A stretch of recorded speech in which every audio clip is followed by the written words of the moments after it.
किस पौधे से बनता है कपूर, जिसे पूजा पाठ में जलाते हैं? कैसे माचिस दिखाते ही पकड़ लेता है आग? पूजा पाठ हो या कोई हवन अनुष्ठान, कपूर के बिना पूरा नहीं होता। बस माचिस की तीली दिखाते ही कपूर जलने लगता है और एक भी भीनी सुगंध फैल जाती है। क्या आपने कभी सोचा है कि कपूर बनता कैसे है? इसका पौधा कैसे होता है और ये क्यों इतना ज्वलनशील होता है? आइए हर सवाल के जवाब जानते हैं। कपूर कैसे बनता है? मार्केट में दो तरह के कपूर मिलते हैं, एक प्राकृतिक कपूर और दूसरा आर्टिफिशियल तरीके से फैक्ट्री में तैयार किया गया। प्राकृतिक कपूर एक पेड़ से बनता है जिसे कम्फूर ट्री से बनाया जाता है। इसका वैज्ञानिक नाम साइनामोमम कैम्फोरा है। कम्फूर ट्री की लंबाई 50 से 60 फीट तक होती है और इसकी पत्तियां गोल आकार की 4 इंच तक चौड़ी हो सकती हैं।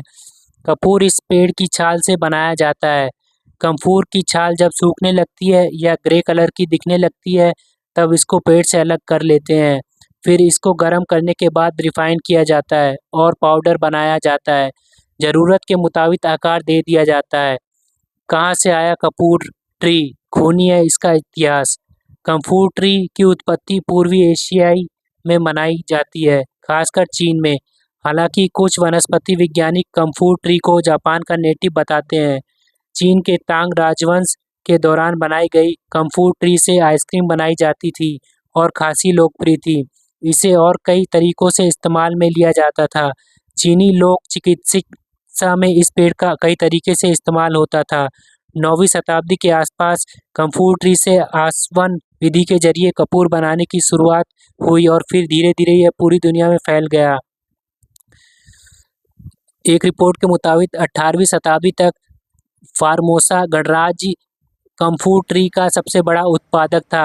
उस वक्त फार्मोसा किंग राजवंश के अधीन था। उन्होंने फार्मोसा के जंगलों पर अपना एकाधिकार थोप दिया, जिसमें कम्फूर भी शामिल था। बिना अनुमति के पेड़ छूने पर कड़ी सजा का प्रावधान था। 1720 में तो नियम तोड़ने के आरोप में लगभग 200 लोगों का सिर कलम कर दिया गया। साल 1868 में यह एकाधिकार समाप्त हुआ। हालांकि 1899 में जापान ने इस द्वीप पर अपना कब्जा जमाया और उसने भी किंग डायनेस्टी जैसा एकाधिकार थोप दिया। इसी अवधि में पहली बार सिंथेटिक कपूर का आविष्कार हुआ। भारत में कब और कैसे आया कपूर का पौधा? इस बीच भारत भी कपूर उत्पादन पर काम करने की कोशिश कर रहा था।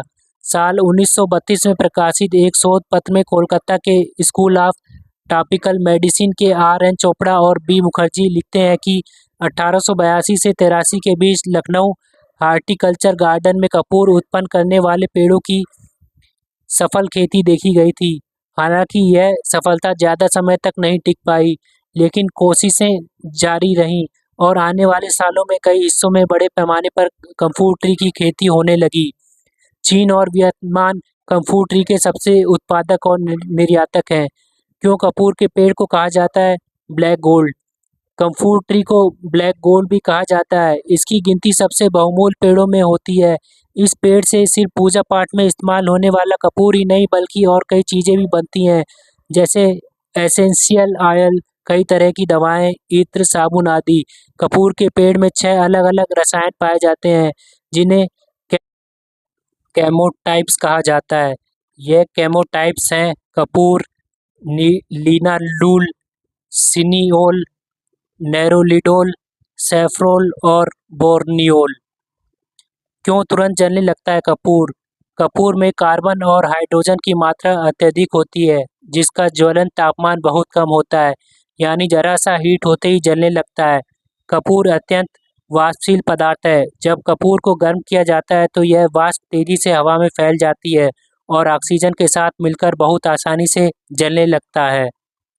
Thanks for watching and please subscribe the channel.